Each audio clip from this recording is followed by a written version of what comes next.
All right, now we start to looking at these frames. Everything, stance obviously is a little different. You can see how he kind of has his weight on the back side. But here's the thing I want you to notice about his hips. Look at his front hip, how it's kind of down and in, and how even at your immediate posture, that front hip is down and it's kind of leading up. Okay. Now what that's going to do is that's going to transfer through our swing when we start to kind of look how it goes. Stance. Frame 4. Okay. Not bad here. Now notice how his knee is down. See how your knee is starting to kind of looks like that knee is already starting to leak a little bit out.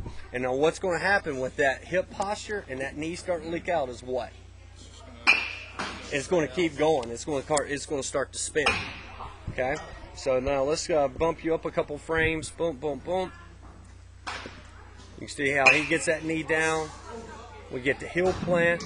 Now, see how he's more upright in a very athletic position. Could he play linebacker from here? Absolutely. I wouldn't want him to blow me up. And see how everything's now dragging behind because now that front hip was up.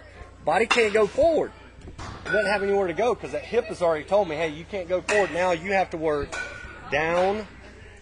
Let me clear all this stuff. And what you're going to see is your hands, now because of that hip posture, your hands have to work down and on this angle. Instead of where his posture, he can work more along this angle, more directionally at the baseball. So we start to work here, and watch how his hands work. And I did it without knowing where his hands were going to go, but I knew where they were going to go, and see how your hands follow that trail line and drag behind you, where his hands were very much more directional at the baseball. So get your contact. Now you can see how, again, Albert, everybody thinks Albert like drops in and has this big, huge swing. Well, he does have a big, huge swing. But see how short and compact he was at the baseball. Firm front side, creating a tremendous amount of torque with that back side. Front chest, belly button at contact, and you can see how you can't even see his back shoulder because of the level. That inside shoulder is lower than his outside shoulder, but look at where you're hitting from. How tilted you were, and that goes from that hip position to begin with. So we want to think about, and how also you have this kind of backward lean situation going. Hip there. Now look at his. Now which one is more aggressive posture? I mean, that's why he gets paid $25 million or $2,800 a minute or something like that, right? So obviously he's going to be better at it, but that's where we want to get to. That's where we're going to strive to get to. And in my opinion, and looking at it, your hip load starts you with that front hip being higher at the very beginning. It's making everything have to fall around there. So tinkering with our hips, lower front hip, a little lower than our back, and thinking being more directional with the hands is going to keep you down and through contact.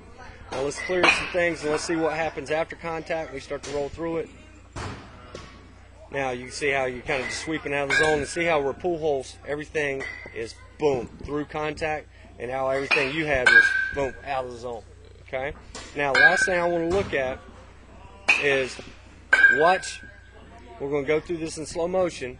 Watch how your hands drop behind you and drag the bat. Okay. Now you can see him get his foot down, his hands stay directional, he's athletic, square to the plate, and you see how your hands drag down and behind you to get to contact.